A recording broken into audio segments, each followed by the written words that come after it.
I've said it 100 times, we're ranked at the bottom of the list, and yet we spend more. We're ranked the states to run schools, and I want Linda to put herself out of a job. His intent is to provide quality education. And, I've said it 100 times, we're ranked at the bottom of the list, and yet we spend more. We're ranked number one for cost per student. We're ranked at the bottom of the list in education. I want the states to run schools, and I want Linda to put herself out of a job. In her first interview since being confirmed, Education Secretary Linda McMahon joins us now. Good morning to you, Madam Secretary. Good morning, Ainsley. Thank you for coming on. So we've heard that he could be signing this executive order today to abolish the Department of Education. Is that coming today? I don't know. I don't want to get ahead of the president. I think you'd have to check with the White House. I think he certainly intends to sign the order, and we've talked about it. He's made it crystal clear since the time he was running for president that this is his intent. His intent is to provide quality education through school choice to all students. And he wants to make sure that education is back at the state level where it belongs, that our local school boards, that governors and teachers and parents are really the ones that are involved mostly in their children's education. What exactly would school choice look like? Would he give X amount of dollars that's spent on every student back to the parents? They could choose private school. They could go to any school in the surrounding area or in their county or in their state. What would it look like? I think there are various programs that we would look at. Scholarship programs. We could use voucher systems to go to different schools.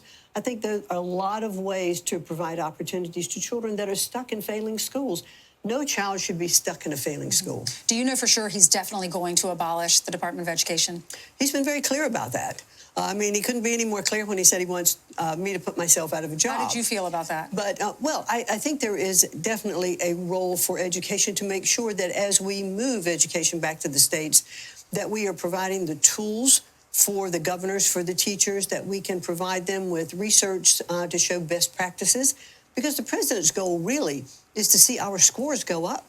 When 70%, of our students cannot read with proficiency, I mean, that's just incredibly difficult to swallow, and he's just not going to accept it. Especially when the schools are focused so much on other things like DEI and telling our children they can transition. I want my child to learn about math and science and reading, because if you look at the stats, we're well below in all of these. And President Trump says we spend more money than any other country, yet we're one of the lowest. Absolutely, and that's intolerable.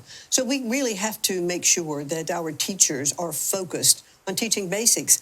Let's get back to the science of reading. Let's teach it phonetically. We've seen great results in Louisiana, Mississippi, other states that have put programs in place.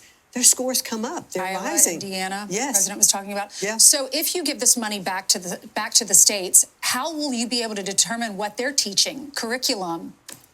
The Department of Education does not set curriculum. What does the department do? The department actually does a lot of research. We oversee a lot of programs. We make sure that funds are getting into the states that are by statute